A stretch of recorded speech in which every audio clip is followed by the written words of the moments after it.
We've all heard of phishing. Those generic, kind of clumsy scam emails that our spam filters are thankfully pretty good at catching. But there's another threat out there, a much smarter, more dangerous cousin. Today, we're diving deep into spear phishing, the kind of targeted attack that's designed to fool just about anyone. So let's get this straight from the get-go with a really simple analogy. Regular old fishing, that's like a giant fishing trawler casting a massive net into the ocean. They don't care what they catch, they're just playing a numbers game. But spear fishing, well, the name says it all. This is a skilled hunter, standing on the riverbank, aiming a handcrafted spear at one specific high-value fish. It is all about precision. And not precision, it pays off big time for the criminals. We're not talking about small-time scams here. $100 million. That's how much a single scammer was able to steal from Facebook and Google. How? Just by sending incredibly convincing fraudulent invoices using spear phishing. The stakes are unbelievably high. Now this right here, this is the stat that should really get your attention. It shows just how powerful these attacks are. Think about it. They are a tiny, tiny fraction of all the emails flying around the internet, just 0.1%. And yet, they're responsible for 2/3 of all major data breaches. It's a classic case of quality over quantity, and it's devastatingly effective. So what is the secret sauce here? What makes this approach so much more successful than regular phishing? Let's break down why this targeted threat works so well. The key word, the absolute heart of it all, is personalization. This isn't a random email blast with, "Dear Sir or Madam." Oh no, this is an email written specifically for you. They'll use your name, your job title, maybe even mention a project you're working on. They do all this to build trust, to lower your defenses just enough to get you to click that link, wire that money, or install their malware. And these attacks don't just appear out of thin air. They're carefully planned, methodical operations. So let's pull back the curtain and look at the attacker's playbook, step by step.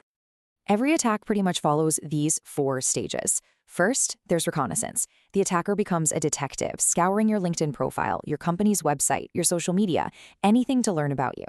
Next, impersonation. They take all that info and craft a believable story, often spoofing an email from your boss or a vendor you trust. Then comes delivery. They send the bait.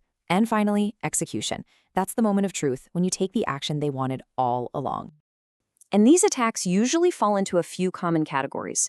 You've got CEO fraud, where they pretend to be the big boss, putting pressure on you to make some urgent payment. There's vendor fraud, where they send a fake invoice from a supplier, but with their bank account details. And of course, there's the straightforward stuff like asking for a bank transfer or just trying to steal your username and password. Okay, so we get the threat, we've seen the playbook. Now, let's get to the most important part, how you can actually spot these things in the wild.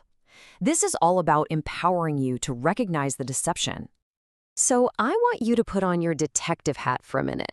As we look at these next few examples, ask yourself honestly, would you have caught the red flags? Let's see.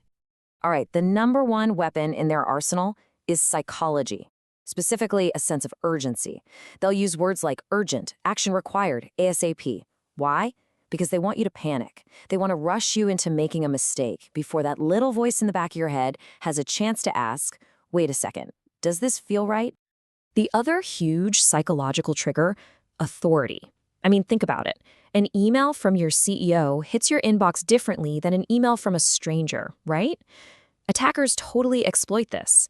They'll pose as someone high up the food chain because they know you're less likely to question a request from the boss. You just want to be helpful.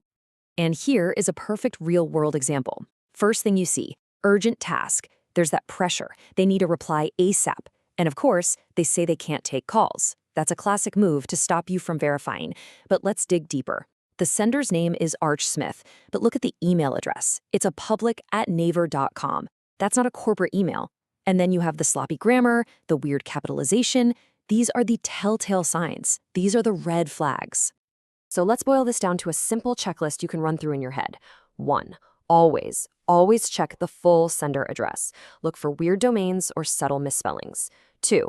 If an email is trying to make you panic, that's your cue to slow down. 3. Before you even think about clicking a link, hover your mouse over it and see where it's really going to take you. 4. Did you expect this file? If not, don't open it. And 5. Trust your gut. Professionals usually don't send emails with terrible grammar. That's a huge red flag. Now that you know how to spot the trap, let's talk about building up your defenses. We're going to build your personal defensive playbook. It's all about creating moments to pause, to think, and to verify before you act. So here are the do's. This is what you should always be doing. First, and this is the most important one, if you get a strange request, verify it using a different method. Pick up the phone, send a text, walk over to their desk, do whatever it takes. Second, use two-factor authentication everywhere you can. It's an absolute lifesaver. And of course, report anything that looks fishy to your IT team. When in doubt, just hit delete. Now for the don'ts, which are just as critical. Seriously, don't click on links or open attachments you weren't expecting. It's just not worth the risk. Don't let that feeling of urgency push you into a bad decision. Don't ever send sensitive info like passwords or bank details over email. And if you need to call someone to check on an email, use a phone number you already have for them, not one from the suspicious email itself. Okay, we've gone through the attacker's playbook and your defensive playbook. But when you boil it all down, all of this points to one single, incredibly important conclusion.